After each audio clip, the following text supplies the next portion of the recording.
নমস্কার বন্ধুরা, আজকে আপনাদের সাথে ঘরের আরেকটা টিপসের ব্যাপারে আলোচনা করি। সেটা হচ্ছে ঘরে বিভিন্ন জায়গা থেকে যে হাওয়াগুলো খেলে তাতে ঘরের যে দূষিত ভাবটা এটা নষ্ট করবার জন্য ঘরের চারদিকে একটা পাত্রে, প্লাস্টিক পাত্রের মধ্যে নুন রাখবেন। নুন রেখে ওর মধ্যে কোনো ঢাকনা দেবেন না, চারদিকে নুন রেখে দেবেন।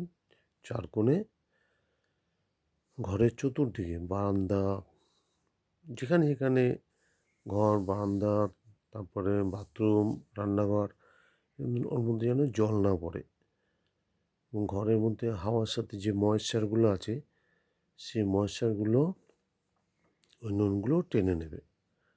টেনে নেওয়ার পর 3-4 দিন বা 7 দিন বা 15 দিন পর দেখবেন নুনটা উপরের ভাগটা ভেজা ভেজা হয়ে গেছে কিনা। যদি ভেজা ভেজা হয়ে গিয়ে থাকে তাহলে উপরের ভাগের নুনটাকে তুলে ফেলে দেবেন। আবার নতুন করে ওখানে নুন দিয়ে রেখে দেবেন। আর যে নুনটা ভেজা ভেজা হয়ে গেল সেটার সাথে জল মিশিয়ে আপনার বাড়ির চতুর্দিকে ড্রেন, জমা জল যেখানে আছে সেটা জল গুলিয়ে চতুর্দিকে ছড়িয়ে দেবেন। ছড়িয়ে দিলে দেখবেন যে ওর মধ্যে যে মশা মাছি হয় সেগুলো মারা যাবে। আর আরেকটা জিনিস বলছি, ঘরে যখন এসি চালাবেন তখন এক্সস্ট ফ্যানটা রাখা দরকার। কেননা আমরা যখন ঘরে যে কজনই শুই তখন শোয়ার ফলে যে আমাদের নিঃশ্বাসের সাথে যে কার্বন ডাইঅক্সাইডটা বেরোয় সেটা কিন্তু ওর মাধ্যমে বেরিয়ে যাবে। কেননা এসি চালালে সব দিকটা বন্ধ রাখা হয়, তো তখন কিন্তু আপনার ঘরে যারা শুয়ে রয়েছে তারা এই কার্বন ডাইঅক্সাইডটা আপনার ক্ষতি করতে পারে, কিন্তু এক্সস্টের মাধ্যমে ওটা বেরিয়ে যায়। বা যখন এক্সস্ট বন্ধ থাকছে তার যে হোলটা আছে তার মধ্যে দিয়ে ওটা বেরিয়ে যায়।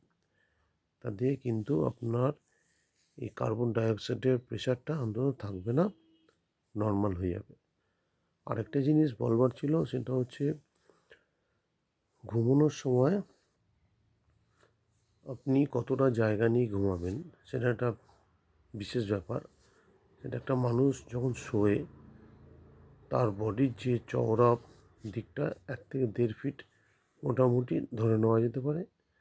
এবং যখন মানুষ শোয়ে তখন তো সে একভাবেই সিধাভাবে শুয়ে থাকবে না, সে বাদিক ঘুরবে রাত্রিবেলা, শোয়ার সময় আবার ডান দিক ঘুরতে পারে।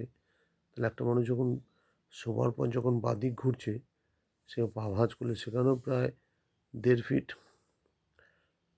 আবার যখন ডান দিক ঘুরছে তখনও প্রায় 1.5 ফিট জায়গা লাগে। তাহলে 1.5 ফিট আর নিজের লম্বাভাবে শোয়ার জন্য 1.5 ফিট, 4.5 ফিট একটা মানুষের শোয়ার জন্য জায়গা লাগে। এই জায়গাটা নিয়ে শুলে আপনার পিসফুল ঘুমটা হবে। আর ওর থেকে যদি কম জায়গা হয় তাহলে ওর পাশে যদি কেউ শোয়ে কম জায়গার মধ্যে, তা শোবার সময় কারোর হাত বা কারোর পা যদি অন্যের গায়ে পড়ে তখন ঘুমটা ভেঙে যাবে। ভেঙে গেলে তখন রাত্রিবেলা ঘুমটা আপনার ডিস্টার্ব হতে পারে। যেমন একটা গাছ যখন বড় হয়, গাছের ডালপালা যতটা ছড়ায় তার সাথে সাথে শেকড় বাকড়ও কিন্তু ততটাই ছড়ায়। অতএব গাছটা যত বড় হবে তার ডালপালা শেকড় ছড়ানোর জন্য যেন যথেষ্ট জায়গা লাগে সেই জায়গাটাকে দিতে হবে। না হলে ওর পাশাপাশি আরেকটা গাছ থাকলে তার শেকড় বাকড় ডালপালা যদি আরেকটা গাছের সাথে জড়িয়ে পড়ে তাহলে দুটো গাছের কোনোভাবেই তার শ্রীবৃদ্ধি হবে না, ফল ফুলও ভালোভাবে হবে না। মানুষের শরীরটাও তাই, তার শোয়ার জন্য যথেষ্ট জায়গা কিন্তু লাগবে। আমরা যদি সেই জায়গাটা না দিই তাহলে আমাদের স্বাস্থ্য কখনোই উন্নত হতে পারবে না। এখানেই ভিডিওটা শেষ করছি। নমস্কার।